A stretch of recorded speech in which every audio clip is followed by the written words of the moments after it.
stop doing pointless things, Thomas Markle urges to stop begging ungrateful. Meghan, hello, a very happy and a very warm welcome back to the King YouTube channel. Recently, we saw Meghan's father, Thomas Markle, go on TV and call for her forgiveness. Now, do you all believe this was a mistake? I would not necessarily use the word mistake. It's not really a mistake for a father to beg a child of his, one that he still loves unconditionally, to try to mend the problems between them. What parent of a child with whom there is such a troubled relationship couldn't relate to the situation? I think most people feel some sympathy for him when he goes on TV and says this stuff in interviews.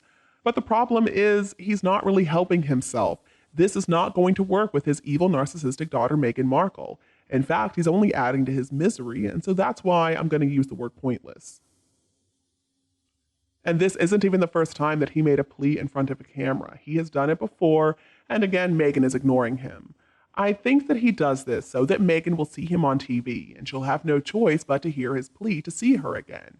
He figures maybe eventually she's going to give in and grant him his dying wish so that he can leave this world with some sense of closure, some satisfaction that they made their peace. I understand. He just wants to make sure that he's got his I's dotted and his T's crossed before he crosses into the afterlife. And it is a sad situation, but I'm saying it's pointless to be doing what he's doing because his wish for a reunion with Meghan is never going to happen. I think it's been about 5 or 6 years now since he last spoke with her, but I don't believe he's ever going to see her again. I do believe that Thomas Markle is underestimating or maybe overestimating his daughter. It seems like he believes that if they just see each other again, if they just come face to face, then the walls are going to crumble down, and the rift that separates them is going to magically disappear. There's going to be crying, and the healing will really begin. He assumes this from a place of love, I understand. He has so many memories of raising his daughter. He can't believe that she's turned out like this. But see, he's assuming that Meghan actually feels some sympathy or empathy for him in his situation, that she has a heart, that she has compassion, but she doesn't. She doesn't remember what she said so many years ago about him, praising him as the most wonderful father any little girl could have. She did say that once upon a time, but she doesn't feel that way now, so she's going to act like she never said it. Because the sad fact is that Meghan Markle is empty inside. She doesn't have any compassion, no empathy, she doesn't have a heart. And she just changes her truth on a daily basis. As a narcissist, Meghan's memory is not reliable. She lives in a fantasy world, and when we've all seen her and heard her for the better part of 6 years now, she can barely even remember what she said yesterday or last week. And that's why Meghan's story is always so inconsistent. As soon as she says something, it's probably not even going to be accurate anymore because she changes her mind so frequently. Meghan's brain is a very chaotic place indeed. She's always got some crazy fantasy playing out. She is such a prisoner of her own mind, and she doesn't even realize it. You see, part of Meghan's personality disorder is that she cannot experience real emotions like love and compassion and sincerity from the heart because all of that is choked off. Meghan does not live in the same reality that we live in. She truly does live in this fantasy world. And so that's why real things that happen don't have much effect on her. Meghan cannot experience the beautiful emotions like love and compassion, but she can experience the more sinister emotions like suspicion and paranoia, anger, jealousy, envy. She is a toxic individual. She needs help. I mean, she's got that disruptive, unsettling energy that is disgusting to most people and pretty scary to the people who are unlucky enough to encounter her. Many people who have met Meghan have talked about how you can tell immediately there is something that's not right. And so I think that anybody who claims to be her friend, we can understand they've got something wrong with them too. I really believe that only narcissists can be friends with the narcissist. The rest of everybody is just prey for exploitation. But anyway, back to her poor father, Thomas Markle. I don't believe this reunion is ever going to happen because Meghan, the daughter he once knew or claims to know, no longer exists. I understand he's got those memories of her, but that's not who she is today. As a narcissist, Meghan has changed into something completely different. She started love bombing him as far back as childhood, and she used that to manipulate and get what she wanted out of him. Well, she got everything she wanted, so now he's trash. She doesn't need him anymore. She's out there in the great big world, and so he's useless to her. To her self-image, he's actually a bit of an embarrassment, and he's a threat to the carefully cultivated image that she wants to sell others. especially when he says stuff like that he would love to meet her husband and the grandchildren.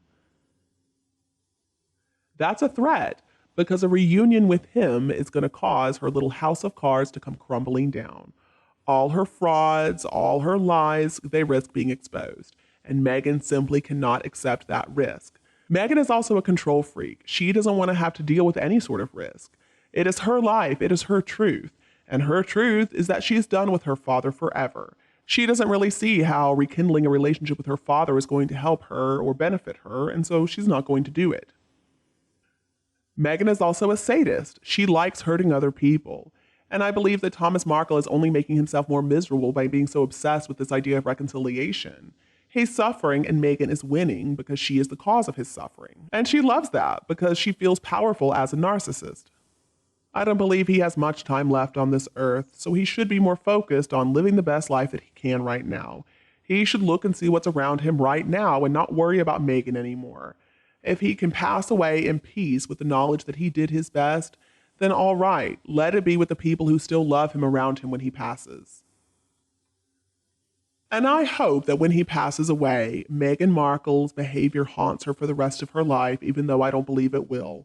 This nasty person obviously has no sympathy and even less of a conscience, as we can see by the disgusting tissue of lies she told to Oprah and the world when Prince Philip lay dying in the hospital, and his beloved wife was facing the loss of the love of her life. The only thing Meghan was worried about was herself. All right, guys, and the next part of this video is going to be saying a big thank you to all of you and interacting with some of your comments. So without further ado, let's get to it.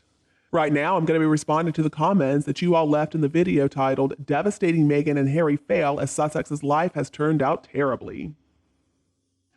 The first comment I have to share comes from Mr. Stigger. Henry is just getting ridiculous now. He is using his trauma as his identity instead of properly dealing with it and growing up. I really like the way that you put that. Harry is using his trauma as his identity. That is a big part of his problem. I mean, he's got to move past that. And I'm sure you agree with me. This is a problem we see in a lot of people these days. It really is like some kind of new epidemic in our society. In my time, we were raised to take responsibility for ourselves, to pull ourselves up by our bootstraps. But now it looks like this victim mentality has taken hold, and it's really disturbing. And then an interesting comment from Dizzy Chef, "I don't know what to think of Eugenie. Her reputation is tainted because of her bond with Harry and Meg and being disloyal to the king in the past. Meg has a way of destroying people, in my opinion."